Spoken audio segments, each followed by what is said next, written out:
સીતારામ બાપુ, શિવકુંજ પરિવાર, ડાયસ પરના તમામ મહેમાનશ્રીઓ, આદરણીય મયાણી સાહેબ, ઉપસ્થિત આપ સૌ, શિવકુંજ પરિવાર, આધ્યાત્મિક શિબિર અને સતત ને સતત આપણી ભારતીય સંસ્કૃતિએ માણસને સીધી દોરી પર ચાલવા માટે અનેક પ્રકારના શાસ્ત્રો, વાણી, ભગવાનની વાણી અને બ્રહ્મવાણી છે, સત્ય છે, પૂર્ણ વાણી છે. હજારો વર્ષથી આ જ્ઞાન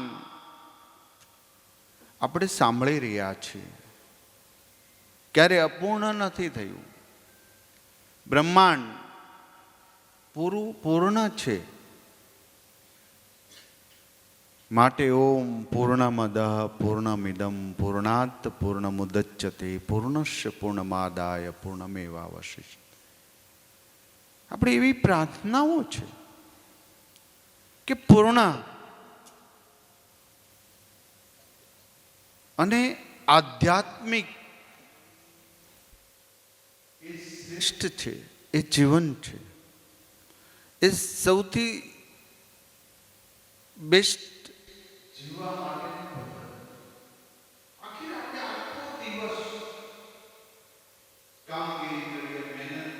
અહીંયા આવ્યા છીએ શું કામ? કંઈક પ્રાપ્ત થાય, કંઈક મેળવીએ. અને આ મેળવતા પછી આ બધું શું કામ કરીએ આપણે? કે આપણે સુખી થઈએ, આનંદ થઈએ. આખો દિવસની દોડભાગ પછી આપણે સુખી થઈએ છીએ ખરા? હૃદયની અંદર આ ઢંઢોળીએ. આખો દિવસ શું કર્યું? કોઈના માટે ઘસાયો, કોઈને મેં બે સારી વાત કર્યું. શું કર્યું મેં? શું 100 વર્ષના જીવનની અંદર કોઈ 60 વર્ષે, 70 વર્ષે, 80 વર્ષે, 90 વર્ષે, પણ હિસાબ કરીએ તો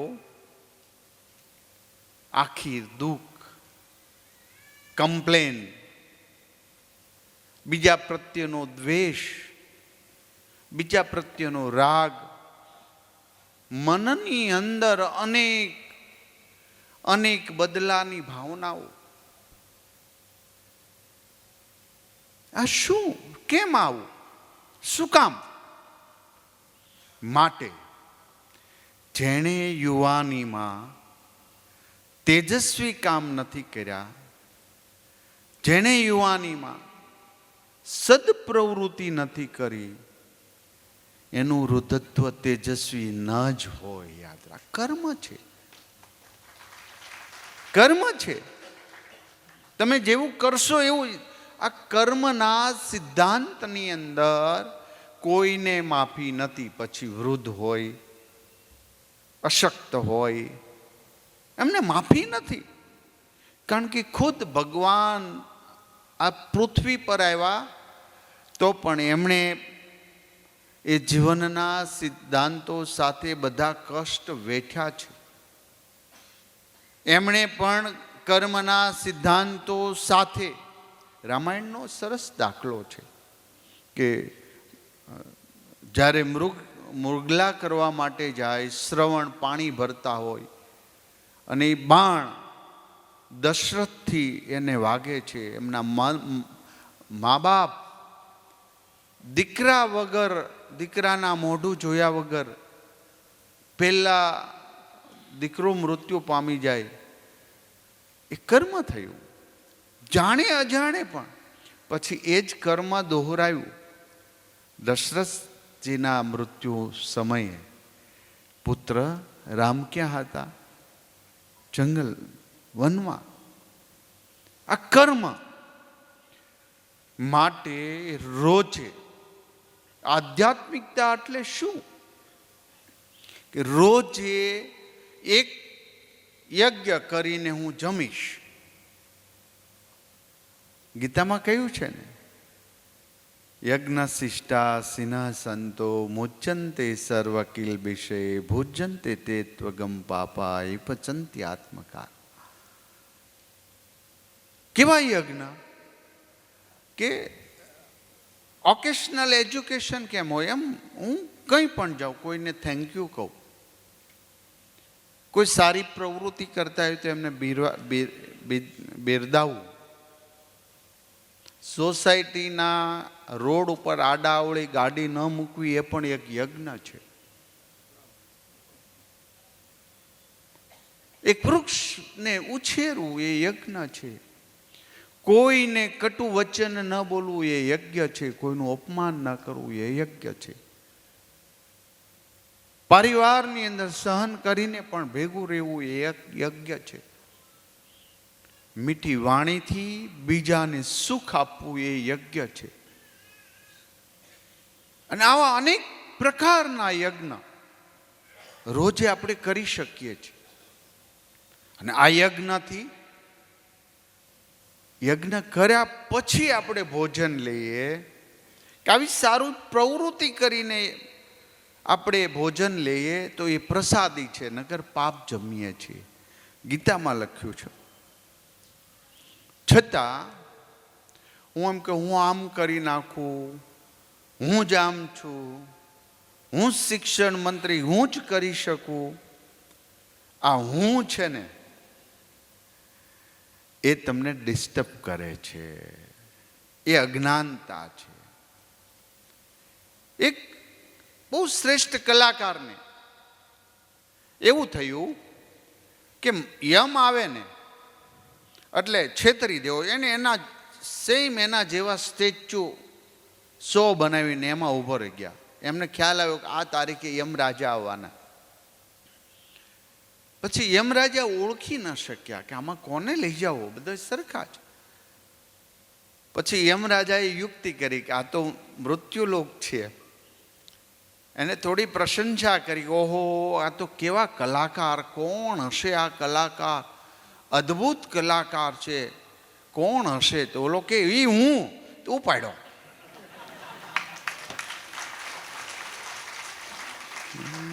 આ હું એને લેશ. સિર્ફ શૂન્યથી શિવત્વ તરફ જઈ શકાય. શૂન્ય બનવાનો પ્રયાસ કર્યો છે. માટે ગીતામાં કે યત કરોસી યદસ્નાસી યજુહોસી દદાસી યત પશ્યસી કૌંતેય તત કુરુષ્વ. તારું તપ, તેજ, ત્યાગ બધું મારા ચરણે ધરી દે. તું નિશ્ચિંત થઈ જા, શૂન્ય બન. તારા મસ્તિષ્કની ભાવનાઓ શૂન્ય તરફ લઈ જા. આખી દોડ છે લોકોની. પૈસાવાળા છે એમ થાય કે હું આ નથી. પેલો છે કે મારે ફેક્ટરી નથી, આને ફેક્ટરી છે. દોડ. જાડો છે ને પટલું થવું છે, પટલો છે ને જાડું થવું છે. આખી દોડ પછી મનની શાંતિ ક્યાંય ભીતર એ યજ્ઞ કરે છે. યજ્ઞ ભીતરની શાંતિ આપે છે. તમને હિમાલય તરફ લઈ જાઓ, ભીતરની શાંતિ નહીં હોય તો તમને હિમાલય પર પણ સુખ પ્રાપ્ત નહીં થાય. એ ભીતરની શાંતિ, આધ્યાત્મિકતા એ શું? એ શ્રેષ્ઠ જીવન છે. હું ગમે એટલા તિલક ચાંદલો કરું, માળા પહેરું તો સુખી ન થઈ શકાય. એને આધ્યાત્મિક ન કહી શકાય. એને સંન્યાસી પણ ન કહી શકાય. એને તો આધ્યાત્મિકતા કોને? આધ્યાત્મિકતા કઈ? તો જે નિજાનંદ છે, જેને હરખની હેડકી ના આવે. પાનબાઈના ભજન છે ને બાપા. શોક હરખની એટકી ના આવે. શું હરખની એટકી ના આવે. મેરું તો ડગે પણ મનડા ના ડગે પાન. કેવી સરસ વાત. મેરું ડગી જાય, મન ના ડગે. આ સ્થિતિ પર આવ્યા છે. આધ્યાત્મિકતા સ્થિત પ્રજ્ઞતા આપે. આધ્યાત્મિકતા નિર્ભયતા આપે. મૃત્યુથી ડરવું નહીં. કોનું શ્રેષ્ઠ મૃત્યુ? કોણ ડરે નહીં? મંડોકોપનિષદની એક સરસ વાત છે કે રજસુ રાજાએ યજ્ઞ કર્યો, પછી બધું દાનમાં આપી દીધું, વસુકેલી ગાયો આપી. 5 વર્ષનું બાળક આવે છે, મને કોને દાનમાં આપશું? તો કે તને યમને દાનમાં આપતો. યમ પાસે જતો રહ્યો. યમ આવ્યા, જોયું કે આ બાળક ભૂખ્યો છે, બ્રાહ્મણ છે, અને પછી કે તું માંગ, હવે તું ભૂખ્યો રહી ગયો અહીંયા. તો એમણે શું કહ્યું? મને આત્મજ્ઞાન આપો. એ હતા નચિકેતા. મને આત્મા. તો એમ કે નહીં, તને તું પૃથ્વી પરનું સ્વર્ગ જેવું રાજ આપું, અપ્સરાઓ આપું, હીરા માણેક મોતી આપું. નચિકેતા ટચના મસ ન થયા. એમણે કહ્યું મને આત્મજ્ઞાન જોઈએ છે. આ વાત ઉપનિષદની છે, કઠોપનિષદ. શું કહે છે આપણે? પ્રલોભનથી તમે ડરો નહીં. યુવાન પ્રલોભનથી ડરે નહીં. સ્થિત પ્રજ્ઞતા. આ તો બાજુવાળો ભગવાન કે લે લે માવટ કે લાવ્યું ને 2 ટુકડા લઈ લો, એમ જ થાય ને શરૂ. સાહેબ, આપણે મનની ઉપર કંટ્રોલ નથી. આપણે આધ્યાત્મિકતાની વાતો કરીએ છીએ. આ આધ્યાત્મિક કેવું? જીવનને ખુશી આપે, જીવનને હાસ્ય આપે, પ્રભુ સાથેનું સ્મરણ કરે. આ સ્મરણ એક ધારું ઈશ્વરમય બને, અને આ ઈશ્વર પ્રાપ્તિ થાય. એને આધ્યાત્મિક કહે છે. આધ્યાત્મિકતા સાથે દરેક કર્મ કરે એ શ્રેષ્ઠ કર્મ છે.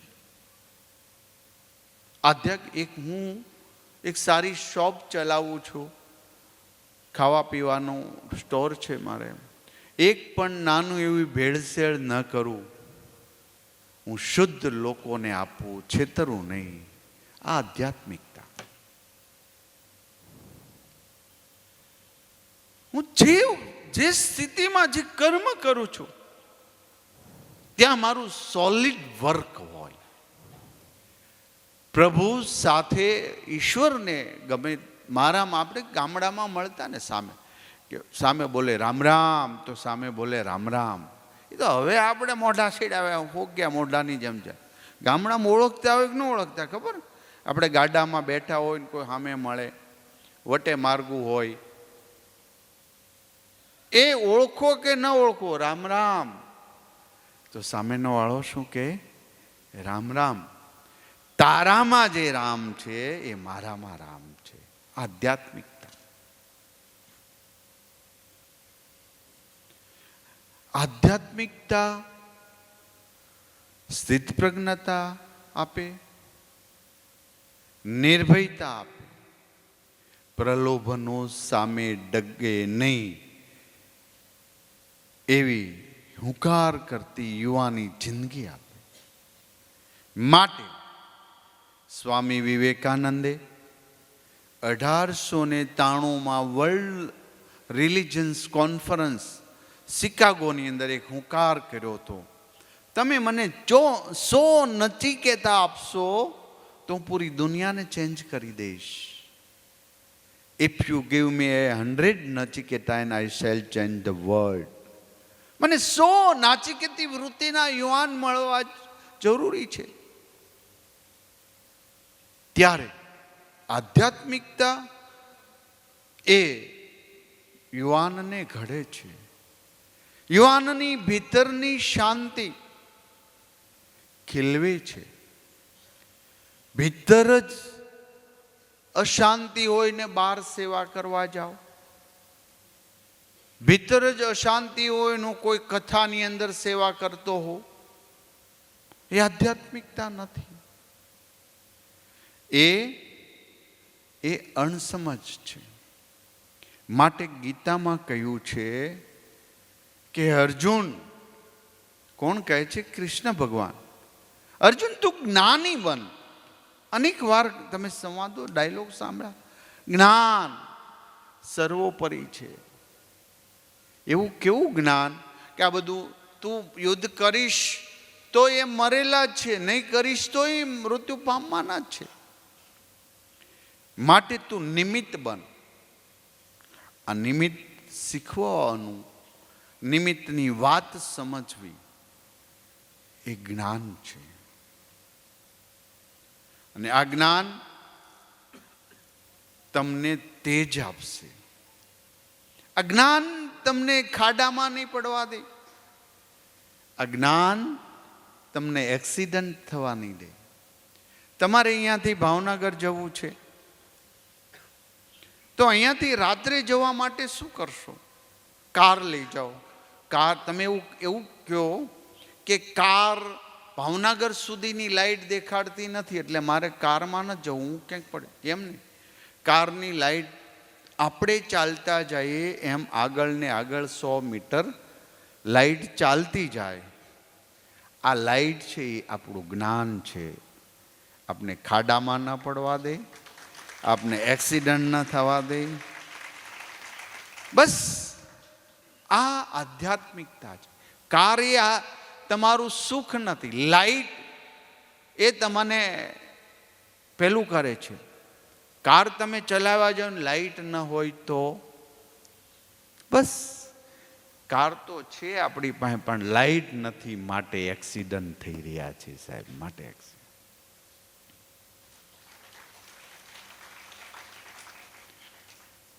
આધ્યાત્મિકતા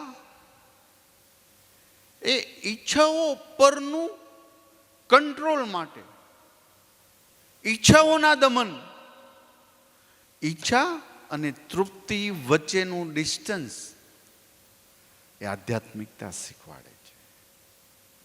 મને ઈચ્છા શું થઈ? મર્સિડીઝ કાર લેવાની થઈ. મેં ઈચ્છા પૂર્ણ કરવા માટે, કે જેને ઈચ્છા થઈ છે એ પૂર્ણ કરવા માટે કાર લેવા માટે મહેનત કરશે. કોઈ ભ્રષ્ટાચાર કરશે, કોઈ ભેળસેળ કરીને કોકને છેતરીને લઈ આવશે. તો ઈચ્છા શું થઈ? કારની તૃપ્તિ માટેનું વચ્ચેનું ડિસ્ટન્સ છે એ આધ્યાત્મિકતા તમને શીખવાડશે. તારે કયા માર્ગથી લેવી છે? આધ્યાત્મિક દયા આપે, આધ્યાત્મિક પ્રેમ, નિષ્કામ કર્મયોગ શીખવાડે છે. કર્મ તું કરતો જા, ફળની આશા ના. આધ્યાત્મિકતાનો શ્રેષ્ઠ મંત્ર છે. તું ધારે છે એ થવાનું જ નથી, ક્યારેય પણ નહીં થાય. મને આમ થયું હતું, મારે આવું પહેલું થયું હતું. તો આધ્યાત્મિકતા એ શીખવાડે છે તું ધારે એ નહીં થાય ભાઈ. પ્રકૃતિના નિયમો છે. તમે જેટલી પ્રકૃતિને ડિસ્ટર્બન્સ કરશો એટલી તમને અસર પડશે. કારણ કે આ ભગવાને રચેલી સૃષ્ટિ છે, એમને ડિસ્ટર્બન્સ ન કરાય. આપણે પ્રકૃતિને પૂજનારા લોકો છે તો પણ પર્યાવરણને આપણે ભેળવીએ છીએ. આપણે એમ કે આત્મા છે, હંસલો ગયો ને પિંજરું ખાલી પડ્યું ને એવા ભજનો ગાઈએ છીએ. આત્મા જ્ઞાન પ્રાપ્ત કરીએ તો આપણે એવી કેમ ખબર નથી પડતી કે આત્માને બીડી ન પીવરાવાય?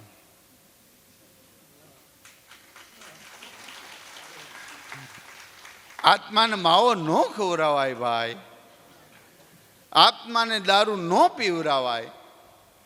શું કામ?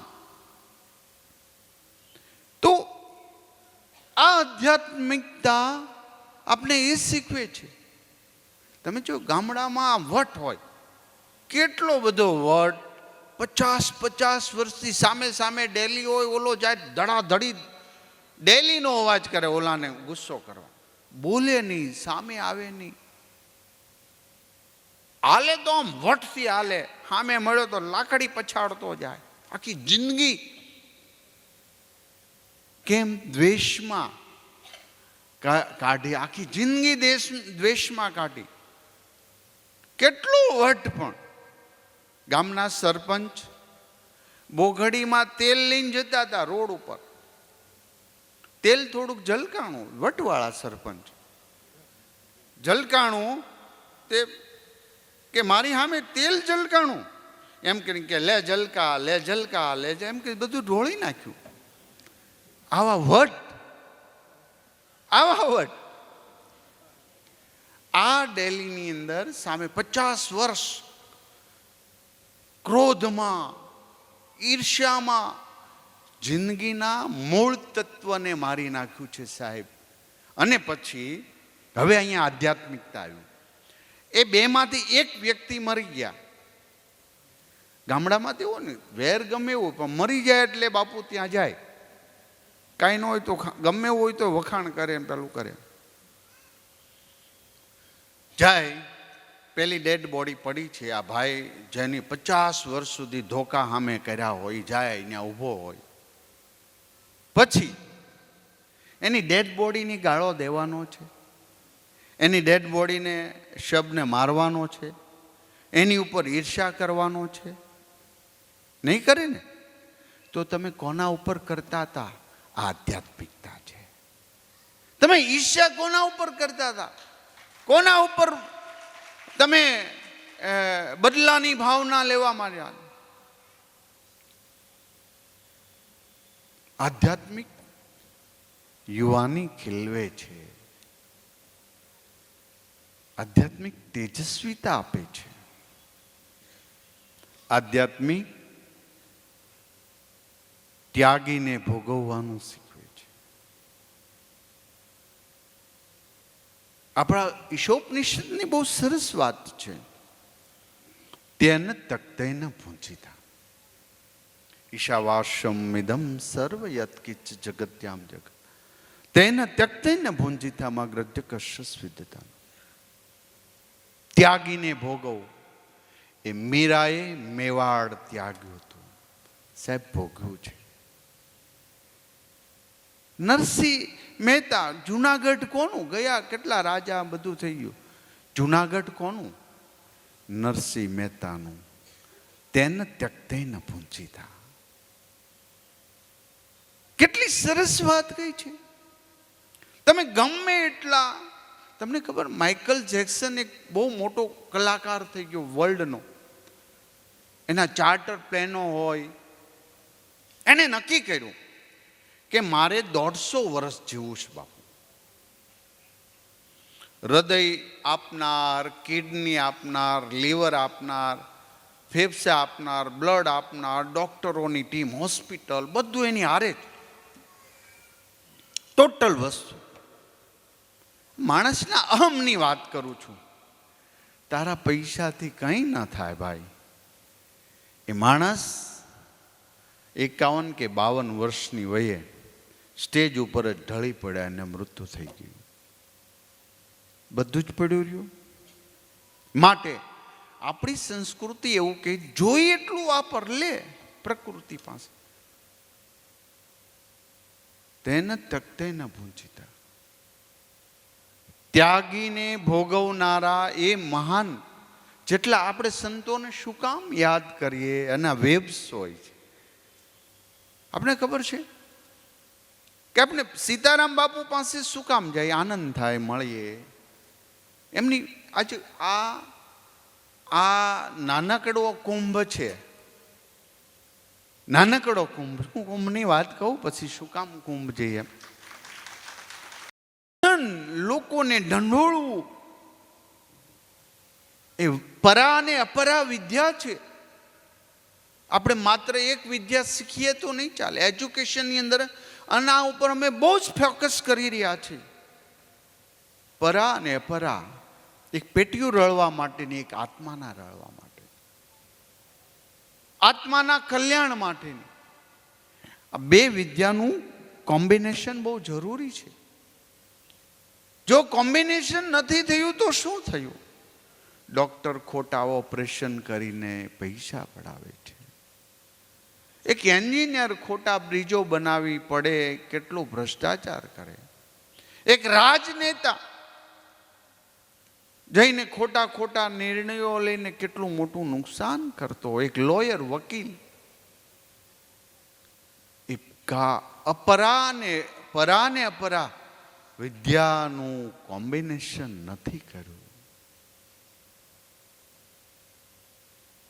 અને પછી શું થયું? કેવી આ બધી જ બાબતોથી લઈને કોઈ એમ કે આ મારું જ, બધું મારું, એને આપી દો.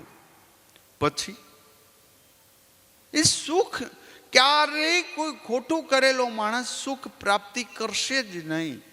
આ યાદ રાખજો.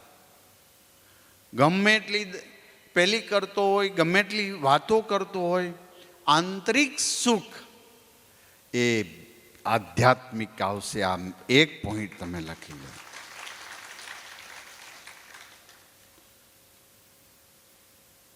કબૂતરાનું ઘૂ ઘૂ, ચકલા ઉંદર જોજો છો. દર્દ ભરી દુનિયામાં જઈને કોઈનું આછું લો છો તો નથી લો છો. અરે મેં પરિવારમાં હરખી રીતે નથી રહેતા. એક વહુ સાસુના સંવાદ, એના પ્રત્યેની દયા મારામાં નથી. બે ભાઈ ઝઘડીને કોર્ટ પર જાય, 1 વીઘો જગ્યા મને ઓછી આવી. સાહેબ, આપણી પ્રાર્થનાઓ ક્યાં ગઈ? તેને તકતે ન પૂંજીતા. કારણ કે આપણે જે સમયે આધ્યાત્મિકતા શીખવાની જરૂર હતી એ સમયે પાનના ગલ્લા ઉપર, વ્યસનોમાં, ફિલ્મમાં જોવાની કાઢી છે. હું હજી જોઉં છું રોડ ઉપર કેટલી જગ્યા પર કેટલાય વૃદ્ધો હજી ગંજી પત્તે રમે. સાહેબ, સંધ્યાના એ સમયે ઢળવાનું છે, ગંજી પત્તે રમવાનો સમય તમારે. એમણે પોતાની યુવાની આ રીતે વિતાવી હોય, એમને આપણે ઇજ્જત કરીએ છીએ, સન્માન આપે, એમના પ્રત્યે આપણે દ્વેષ નથી. આ કર્મની વાત કરું છું, આધ્યાત્મિકતાની વાત કરું. આ વાત કેટલી ત્યાગીને ભોગવવી છે, કેટલું ત્યાગને સમર્પણ કર્યું છે, એ મને કહેતા કહેતા આખા ચોપડા ભરાઈ જાય.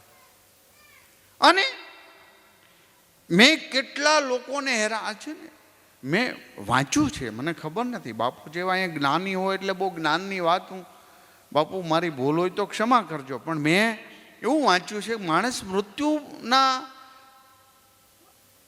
એન્ડિંગમાં હોય ત્યારે એમના શરીરને બહુ યાતના આવે, વાત, કફ, પિત્ત, બધું દર્દ, અને આખા જીવનની આપણે પિક્ચર 3 કલાકમાં જોઈ નાખીને આખા જીવનની મગજની અંદર ફિલ્મ ચડી જાય અને પૂરી થાય ને ત્યાં યમરાજા ઉભા, ચાલો ભાઈ ઉપર.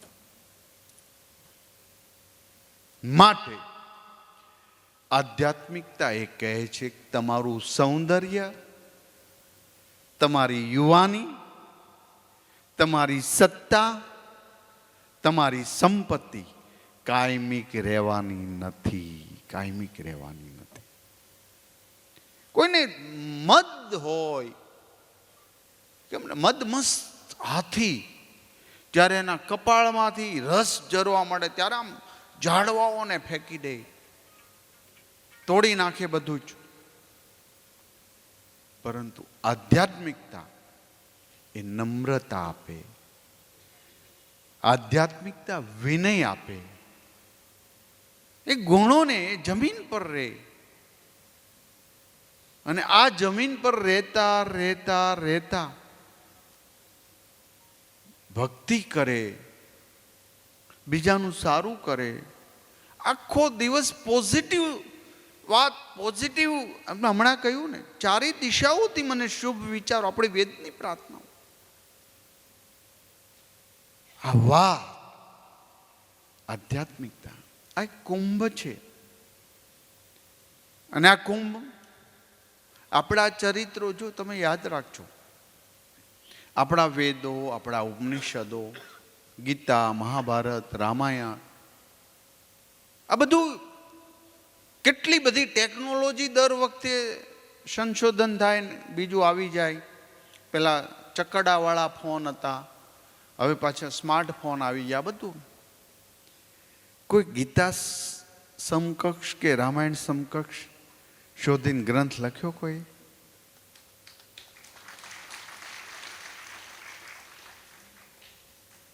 ન થાય. ભગવાનની વાણી છે.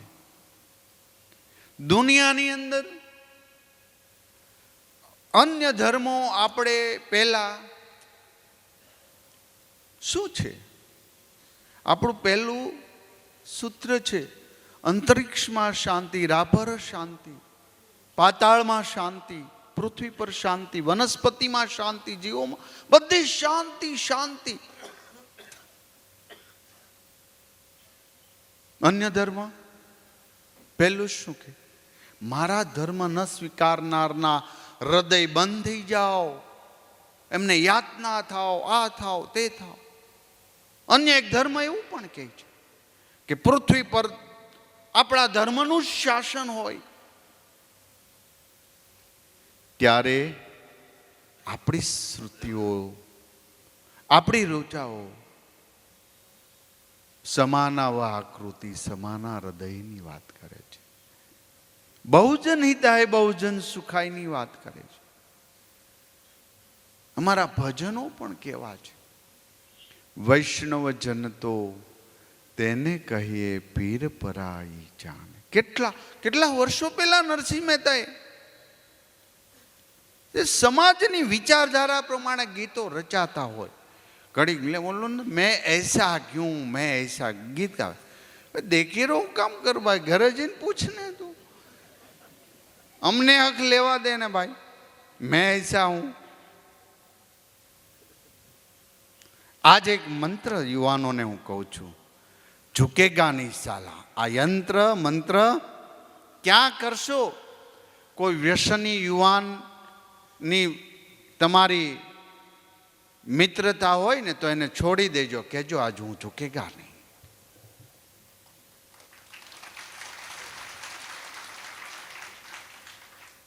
ગમે એટલી મોંઘી ડ્રિંક્સ હોય કે ગમે એટલા પાન માવા ગુટકા, હું નહીં ખાઈશ, ઝુકેગા નહીં સાલા. તમે જે સ્થાન પર હો, ખોટું કરવાનું આવે, તમને પ્રલોભનો મળતા હોય, લાંચ મળતી હોય, ખોટું કરીને પૈસા મળતા હોય, ઝુકેગા નહીં સાલા, નહીં લઈશ. આ ઝૂકવું એ આધ્યાત્મિકતા શીખવાડે છે. ક્યાં ઝૂકવું, ક્યાં ના ઝૂકવું? તું જ્ઞાન પાસે ઝૂક. જ્ઞાન સર્વોપરી છે. જ્ઞાન સત્ય છે, સત્ય જ્ઞાન છે. જ્ઞાન સત્ય છે, સત્ય ઈશ્વર છે. બસ સત્ય આવી જાય એટલે બધું આવી જાય. અમને ખબર પડી જાય કે સત્ય એટલે ઈશ્વર. માટે આપણા ઉપનિષદનું સૂત્ર છે સત્યમેવ જયતે, અને આપણું રાષ્ટ્રીય સ્લોગન બન્યું છે. આપણે ક્યારે આ વાત ક્યારે વાંચી, આપણે મેળવી એનું પેલું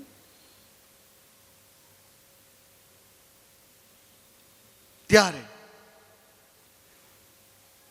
જ્ઞાન કોઈ ગાલી દેશે, કોઈ પ્રશંસા કરશે, કોઈ તમને ઉતારી પાડશે, કોઈ સન્માન કરશે, તો તમે નાસીપાત થઈ જશો. તમારા મનનો કમાન્ડ એમની હાથ પર છે. આધ્યાત્મિકતા એ શીખવે છે કે તમે તમારો મનનો કમાન્ડ તમારી પાસે રાખો. કેટલાય મહાપુરુષોના જીવન ચરિત્ર વાંચો અને કેટલા અપમાન કર્યા. સંત એકનાથની વાત હોય, આપણા મૂળદાસ બાપુ અમરેલીની અંદર થયા એમની વાત હોય, નિજાનંદ સ્થિત પ્રગટતા માટે ગીતામાં લખ્યું છે, માનાપમાન યોસ્ત તુલ્યા તુલ્યો મિત્રારી પક્ષયો સર્વરંભા પરિત્યાગી ગુણાતીત સ ઉચ્ચતે. આજે બહેનોને પણ હું કહું છું, સાસુ એ કદાચ કાંઈ કહી દીધું, તમારા શબ્દ ભગવાને કહ્યું છે એવું, મારું કોઈ હું આત્મા છું, મને સ્પર્શે નહીં, આત્મા બાળી ન શકાય, આત્મા મરતો નથી, આત્માને ભીંજાવી ન શકાય. ગીતામાં છે આ બધું. અમારી કાંઈ જે ખોટું હશે ન સમજાય એ જ મારું હશે, બાકી ભગવાનની વાણી છે. માટે આજે મનની અંદર આપણે કેટલાય દ્વેષો ભરી રાખીએ. આ તમને આધ્યાત્મિક માર્ગના આ બધા જ અવરોધો છે. તમે જે મનને માંડ શાંત પારો, ત્યાં 20 વર્ષ વહેલાની યાદ વસ્તુ આવે. મને ફલાણીએ આમ કહી દીધું, પછી મનમાં ફાઇટ ચાલે, ચાલી આવે તો આમ કરું. અમારા લગ્નમાં દેરાણીને 10 તોલાનો હાર આપ્યો, મને 8 તોલાનો હાર. આપણે સોના માટે અહીં આવ્યા છે.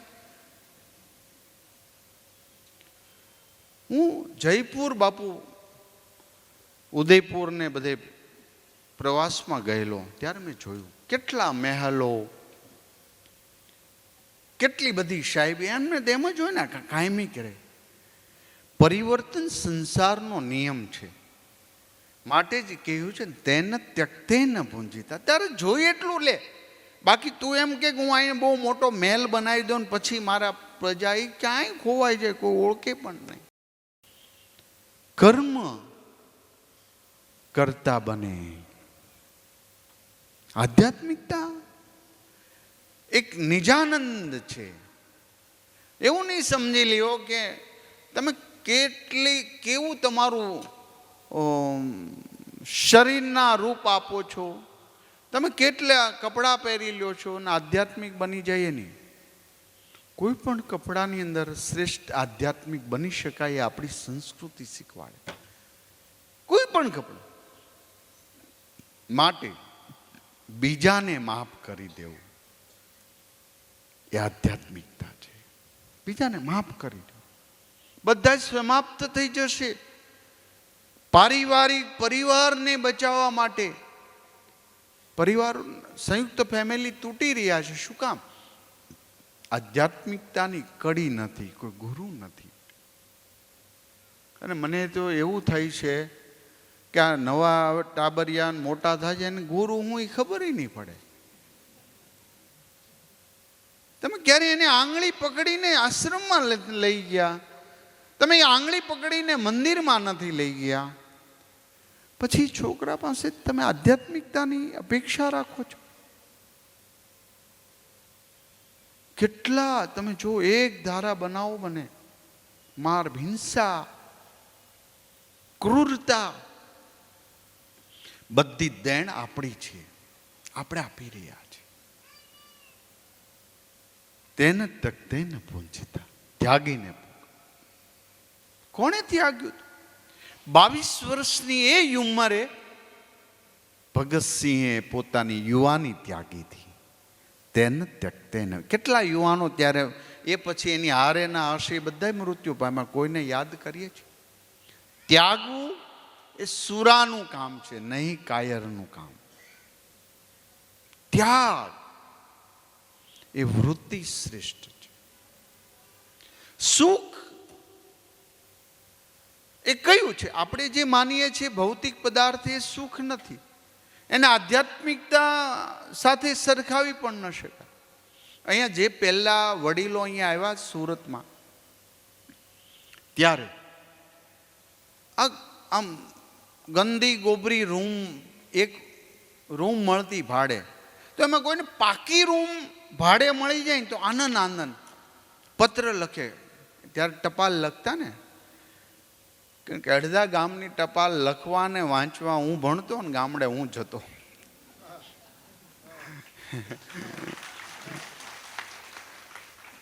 એમાં લખ્યું હોય બહુ સારી રૂમ મળી ગઈ છે, સુખ સુખ હતું. પણ ગામના બીજા વ્યક્તિએ એવી સારી રૂમ પોતાની લીધી, પૈસાની લઈ લીધી. આ દુઃખનું કારણ કે મારી પાસે પોતાની નથી. એમ રૂમ પોતે લઈ લીધી એક. તો પેલા એ બંગલો લીધી ત્યારે હું ખુશ હતો. આહા, સરસ મળી ગયું, સારું સસ્તું મળી ગયું. પણ બીજાએ બંગલો લીધો એટલે મારું એ રૂમ દુઃખનું કારણ બન્યું. એક સમયે મારુતિ 18 હતી, ખબર ને, આમ સાહેબી ગણાતી, એ મારુતિ લીધી. સુખ હતું, આનંદ. પણ બાજુવાળાએ મર્સિડીઝ લીધી, મારી એ મારુતિ દુઃખનું કારણ બની. સુખ એ વૃત્તિ છે સાહેબ. આ આધ્યાત્મિકતાના ગુઢ રહસ્યો છે. સુખ ભૌતિક પદાર્થ નથી. युवानी में भी नहीं सुधरे, बुढ़ापा में भी नहीं. यूं चल जाती है क्यों आखिर? दुख सुख એ આપણી ઉપજ છે. માટે આ નાનકડા કુંભની અંદર બાપુના એ પ્રયાસને આપણે જોરદાર તાલી. કોઈ તો છે.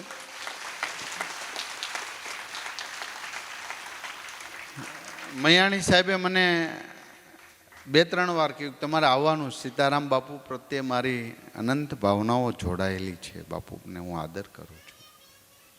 અને હું ભાવનગર ભણતો સાહેબ અમારા પટેલ બોર્ડિંગના પ્રમુખ હતા.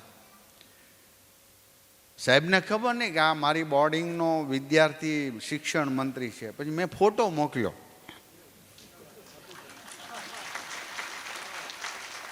અમારે છેલ્લે પટેલ બોર્ડિંગમાંથી છૂટા પડીએ ને બધા પ્રમુખની આવે ને અમે બધા વિદ્યાર્થી બેઠેલા હોય. પછી સાહેબને મેં ફોટો મોકલ્યો. સાહેબ વચ્ચે બેઠા. મેં આ તમારી પાછળ ત્રીજો જે ડોક્યુ કાઢીને ઊભો છે ને એ હું.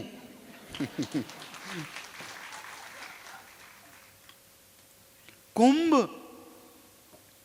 નાય આવ્યા, બધું કર્યું, ધન્ય ધન્ય થઈ ગયા. પણ શું, એક સમય એવો હતો, 1000 વર્ષ પૂર્વની વાત કરું છું. લોકો વેદો પ્રત્યેની ઉપેક્ષા કરવા માંડ્યા. સંસ્કૃતિ નષ્ટ થવાના આરે વેદોની ઉપર એટલું બધું આક્રમણ થયું. એમાં એક તેજસ્વી બ્રાહ્મણ બધાને મળ્યા કે આ આપણે કંઈક કરવું જોઈએ. રાજાને મળ્યા, ત્યાં ધંધાર્થીઓને મળ્યા, પૂજા અર્ચના કરનારા બધા એને જાકારો આપ્યો. ભાઈ તું અત્યારે આપણે કોકને કહેવા જઈએ ભાઈ આ પાન માવા ન ખવાય, ભાઈ તમને કે ને ભાઈ તું જા તારું કામ કર, મને આનંદ છે. ખોટો આનંદની વ્યાખ્યાઓ. આ કેવું છે? આ આનંદ કેવો છે? હવે તો દાદર નથી થતી. દાદર થઈ હોય, દાદર એટલે તો એ સ્કિનનો એક રોગ કહેવાય. એ કે સારું ન કહેવાય, પણ તમને ખંજવાળો એટલે સારું લાગે.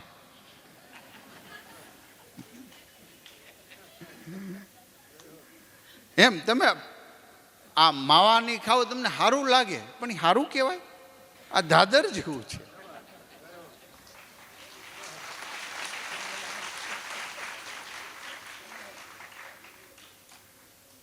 આ બ્રાહ્મણ. પછી નક્કી કર્યું રોજ પૂજા અર્ચના કરે, વહેલી સવારે નદીએ જાય, સૂર્યને અર્ઘ્ય આપે, પ્રાર્થના કરે. હવે ઈશ્વર, તારી સંસ્કૃતિ, તારા વામય સાહિત્યને હું બચાવી નહીં શકું. મેં પ્રયાસ તો કર્યો છે. પછી એ વ્યક્તિએ આ પૃથ્વીમાંથી દેહ છોડીને જતું રહેવાનું નક્કી કર્યું. એમને આત્મહત્યાની વાત નથી, આત્મ બલિદાનની વાત છે. સંસ્કૃતિ માટે હું આત્મ બલિદાન આપી દઈશ. એને આખો કમોદનો આ ચોખાનું ને એવો મોટો ઢગ કર્યો, નીચે પ્રજ્વલિત કર્યું, ઉપર બેસી ગયા. આખા વિસ્તારની અંદર એક વાત પ્રસરી કે કુમારીલ ભટ્ટ આત્મ બલિદાન આપી રહ્યા છે. એક કુમારીલ ભટ્ટે અને હજારો લોકો દર્શન આવે. છેલ્લે ધુમાડા અને અગ્નિ ધીરે ધીરે એનું શરીરને તપાવતું હતું. ત્રીજા દિવસે બહુ ભીડની અંદર એક કિશોર, એની ભ્રુકુટતા તંગ હતી, આંખોમાં તેજ ટપકતું હતું. લોકોને કીધું અહીંયા શું છે કે કુમારીલ ભટ્ટ સંસ્કૃતિ માટે આત્મ બલિદાન આપી રહ્યા છે. ત્યારે એ યુવાન કિશોર બધા જ ને દૂર કરીને છે કુમારીલ ભટ્ટના એ આત્મ બલિદાન. કુમારીલ ભટ્ટ ઉપર નીચે કિશોર, આંખો મિલી. કુમારીલ ભટ્ટની શાંતિ થઈ. કોઈ તો આવ્યું મને સાંત્વના આપવા ને એક અંજલિ ભરી, હે કુમારીલ ભટ્ટ, તમારા આત્માને શાંતિ આપો, હું અધૂરું કામ ભારતના ખૂણે ખૂણે ઝંડો લગાવી સંસ્કૃતિને ઊભી કરીશ. એ અંજલિ આપી. એ અંજલિ આપનાર કોણ હતા? એ જગત ગુરુ શંકરાચાર્ય હતા. પુનરપી મરણમ પુનરપી જન્મ. કેટલી સરસ વાત કરી. અવિનયમ અપનય વિષ્ણુ દમય મનસમય વિષય મૃગતૃષ્ણામ ભૂત દયા વિસ્તારય તારે સંસાર સાગર. મનોબુદ્ધિ અહંકાર ચિત્તાની નાહમ ન ચ શ્રોત્ર જિહવે ન ચ ધ્રાણ નેત્રે ન ચ વ્યોમ ભૂમિ ન તેજો ન વાયુ ચિદાનંદ. આ રચના એની છે. કિશોર અવસ્થામાંથી એમણે સંકલ્પ કર્યો કે વેદોને હું પુનઃસ્થાપિત કરીશ. શાંકર ફિલોસોફી, શંકરનો અવતાર કહી શકાય. દ્વૈત અને અદ્વૈતવાદના શ્રેષ્ઠ સિદ્ધાંતો આપ્યા. બહુ ડીપમાં છે એટલે મારે એને ઘણો સમય લાગી જાય. દ્વૈત અદ્વૈતવાદ આવી અને ત્યાંથી પગપાળાની, ક્યાં સાઉથના કાલડીની અંદરથી પગપાળા ભારતનું ભ્રમણ કર્યું. 4 મઠોની સ્થાપના કરી. એમાંનો એક મઠ દ્વારિકા આપણું છે, જગતગુરુ શંકરાચાર્યની પીઠિકા છે. અને 4 મઠને એક એક વેદ આપ્યો, જેમાંનો આપને સામ વેદ આપ્યો છે દ્વારિકામાં.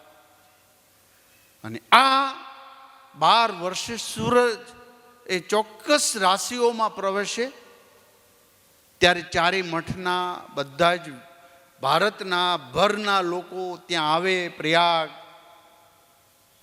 સંસ્કૃતિની વાતો કરે, શું જોઈએ છે, શું ખૂટે છે, એ બધી વાતો કરે.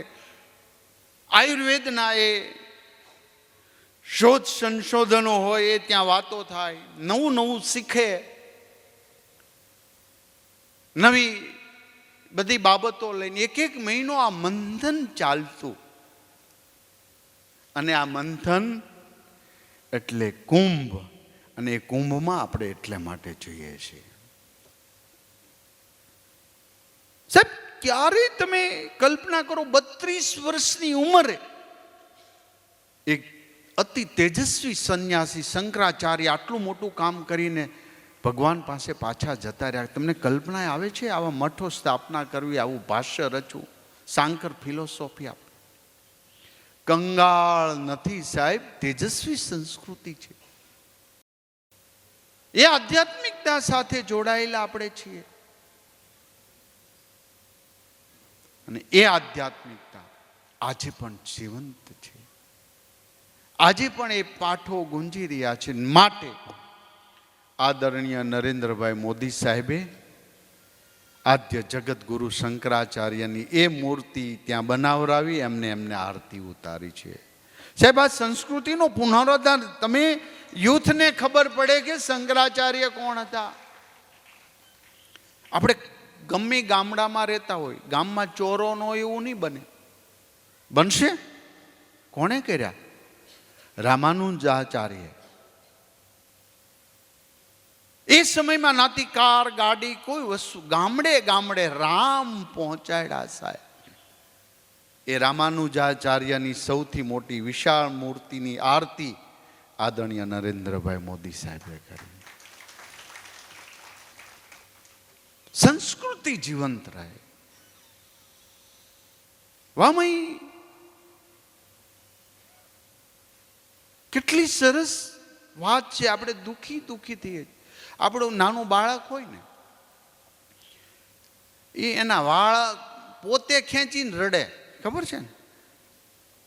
પોતે ખેંચે ને પાછું રડે. આપણે ઘણી વાર એવું કરીએ, આપણા આપણે ખેંચીને દુખી થઈએ, રડીએ, પેલું કર્યું, પહેલાં થયું.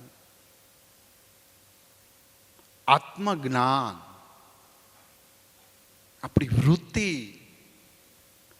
આપણી તેજસ્વી વાતો સામાન્ય વાળાના બ્રાન્ડેડ તમને આંજી દે એ વાત ખોટ. તમે 1 કરોડની ઘડિયાળ પહેરો તો કોઈને આંજી દો એ વાતમાં ખોટી વાત પડે. પણ તમે પહેરો ને એ બ્રાન્ડેડ થઈ જાય સાહેબ.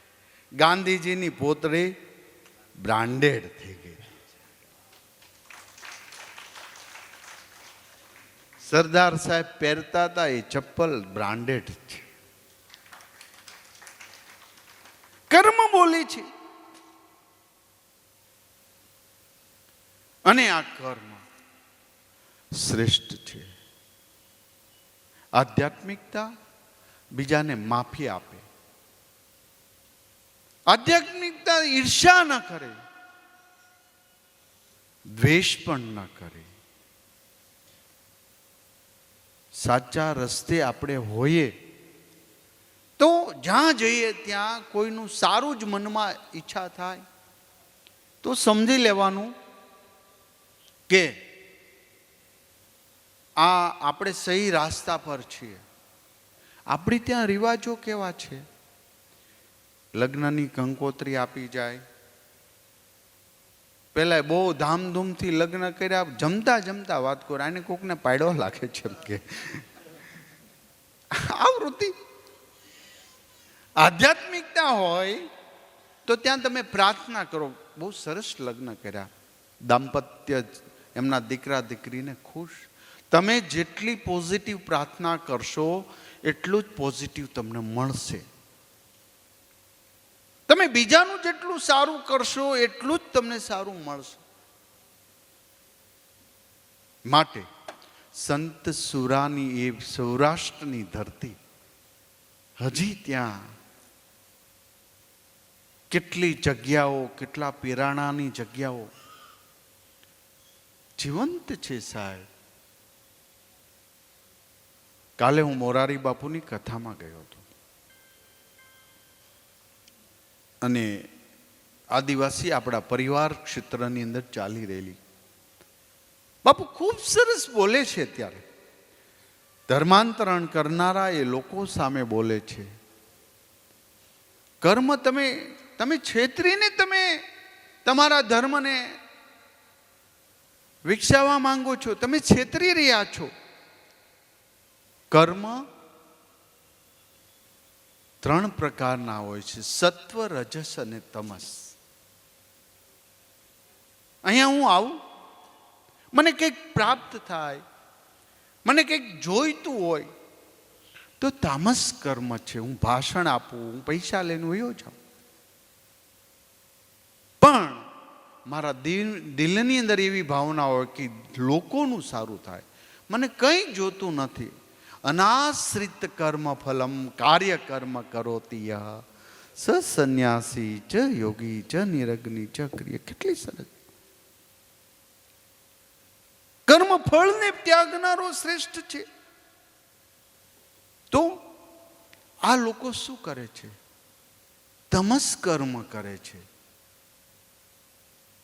આગળ આપણે ખબર, ભેંસ બીમાર પડે ને, બળદ ગામડામાં ખબર છે ને, ગામડામાં રહ્યા હોય ને એને તો બીમાર પડે એટલે એને મોટી ટેબ્લેટ આપે તો બળદને કેમ પાવી?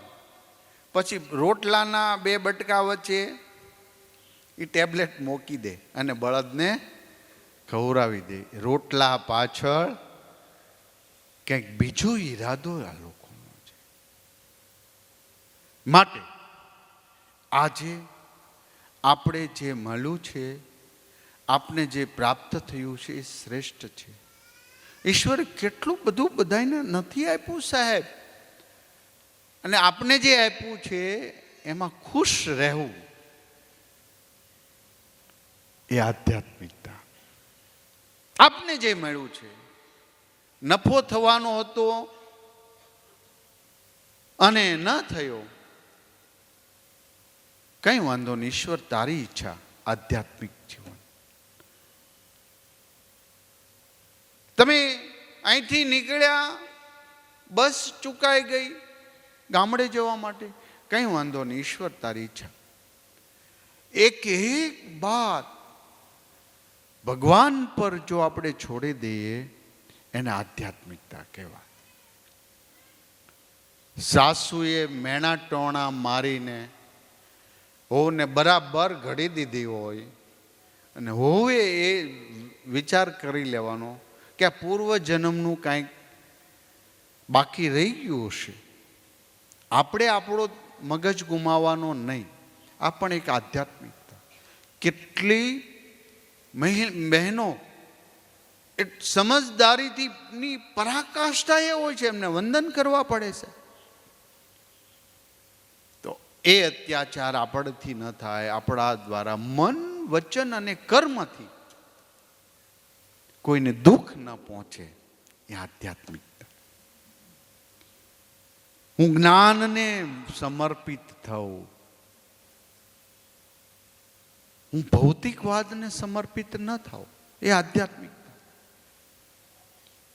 માટે શિક્ષણ વ્યવસ્થાની અંદર પરા ને પરા બંને વિદ્યા સમકક્ષ શીખવી, જેના અમે સંશોધન કરી આગળ આદરણીય નરેન્દ્રભાઈ મોદી સાહેબે ખૂબ સરસ નવી શિક્ષા પદ્ધતિ આપી છે. એમાં પણ અમે આગળ વધી રહ્યા છીએ.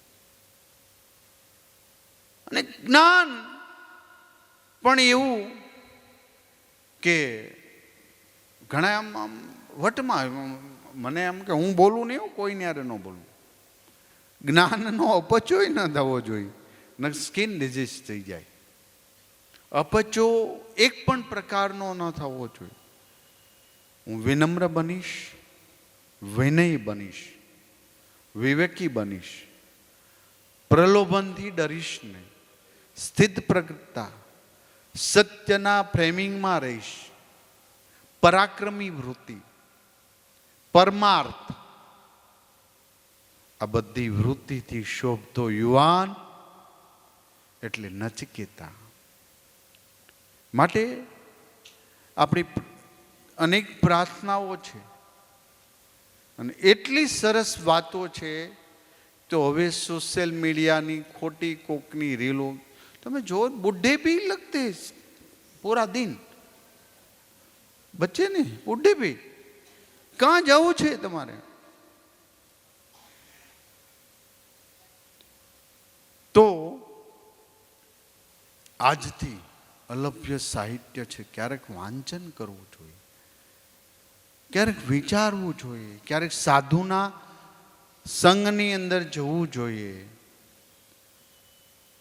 ક્યારેક આશ્રમની અંદર નકર હળિયા પાટીને દે ધડાકા, શું ખાવું શું પીવું, આ બધી વૃત્તિ, મન ઉપર કંટ્રોલ, ઈચ્છાઓ પર કંટ્રોલ, એને આધ્યાત્મિક કહી શકાય.